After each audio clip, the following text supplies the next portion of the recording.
Bonjour à tous et bienvenue dans la vidéo Bidéas que sont comme deux armées. Donc le concept qu'on va regarder aujourd'hui, c'est de regarder les dômes comme un énorme champ de bataille sur lequel vont s'opposer l'armée bleue, les acheteurs, contre l'armée rouge, les vendeurs. Et vous, votre rôle en tant que trader, ça va être d'observer ce qui se passe sur ce champ de bataille et joindre l'armée qui est en train de gagner au bon moment. Donc c'est un peu enfantin illustré de cette façon-là, mais c'est vraiment votre rôle en tant que trader. Et c'est comme ça que ça se passe dans le marché. C'est toujours une bataille entre les acheteurs et les vendeurs.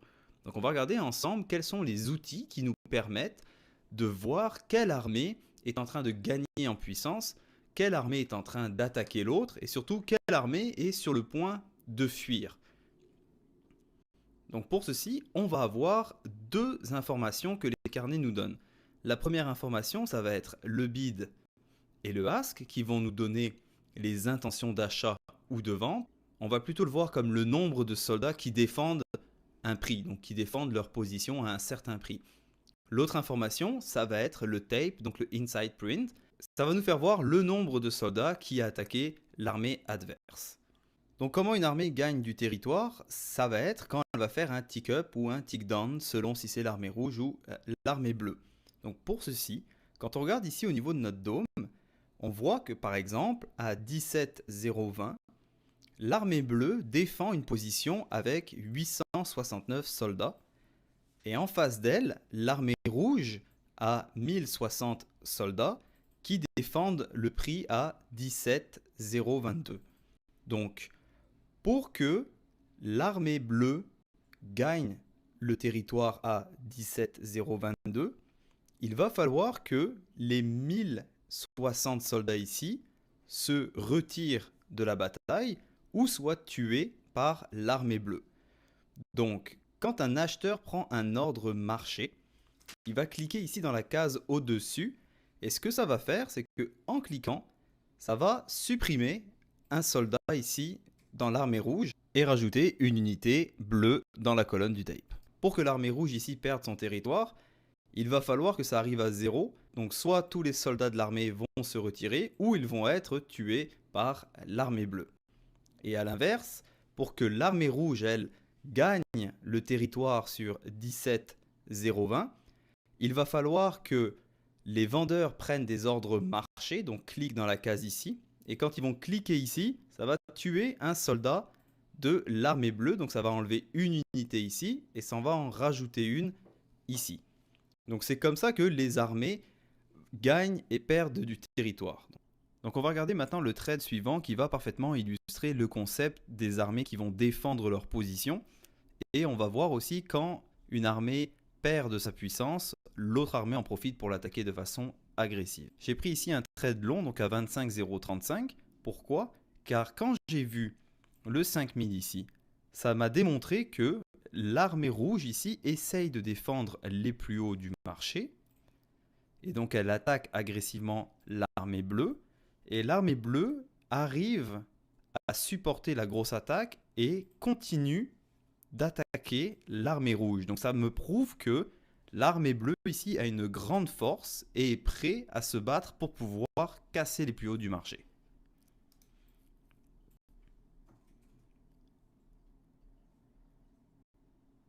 Donc vous allez voir maintenant comment ici à chaque fois ça va tomber rapidement à 0 et que l'armée bleue va gagner un territoire de plus.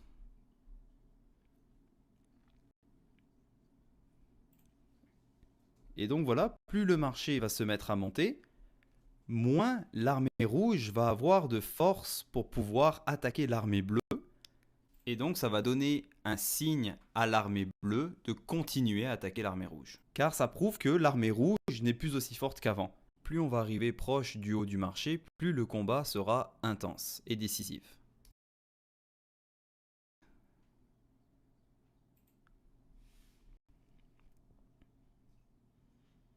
Et donc cette fois on est sur les hauts du marché et on voit que l'armée rouge, elle, n'arrive quasiment plus à attaquer l'armée bleue et à défendre par le fait même sa position.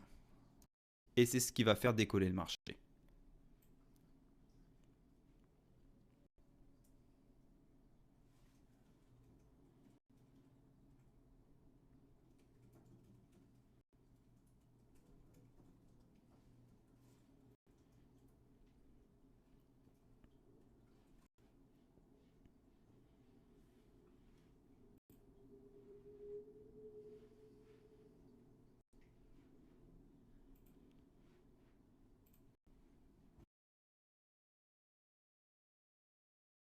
Et donc maintenant que l'armée bleue a réussi à casser les plus hauts du marché, vous allez voir maintenant le contraire, l'armée rouge qui va dire stop et qui va défendre à tout prix sa position.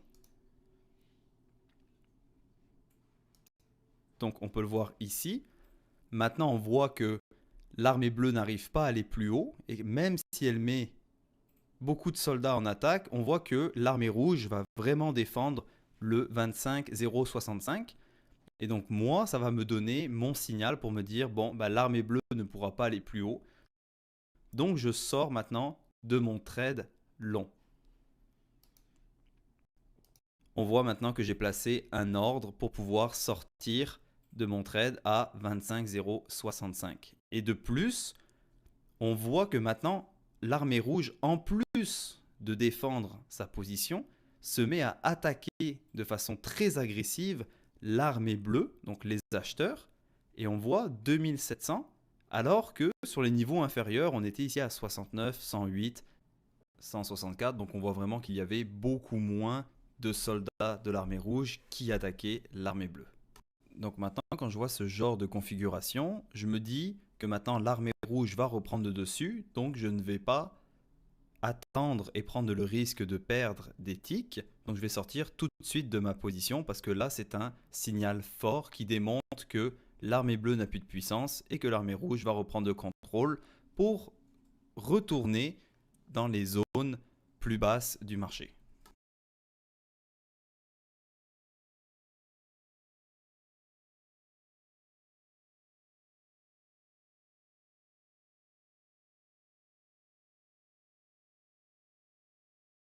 Donc là, on voit que je suis sorti de ma position et je vais juste vous accélérer un petit peu la vidéo parce que ça a pris un peu de temps pour vous faire voir que cette action a fait en sorte, vous voyez maintenant 15 000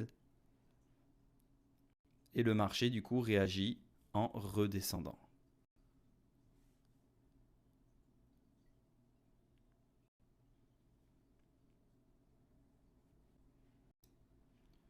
Et voilà ce qui va conclure notre vidéo sur bid et ask sont comme deux armées. Donc pour résumer, on va d'abord regarder ce qui se passe au niveau du inside print, du tape. On va regarder s'il y a des soldats qui sont rajoutés au niveau du bid ou du ask. Et également, on va toujours se poser la question, qu'est-ce que l'autre armée doit faire? Donc là, on a vu que par exemple, l'intérêt de l'armée bleue, c'était de continuer d'attaquer de façon agressive l'armée rouge pour que les marchés montent. Et l'intérêt de l'armée rouge, c'était de défendre sa position pour empêcher l'armée bleue d'aller plus haut et également pour ramener le marché plus bas, donc faire baisser le marché. Donc il faut toujours répondre à la question, quel est l'intérêt de l'armée bleue ou de l'armée rouge dans l'instant T?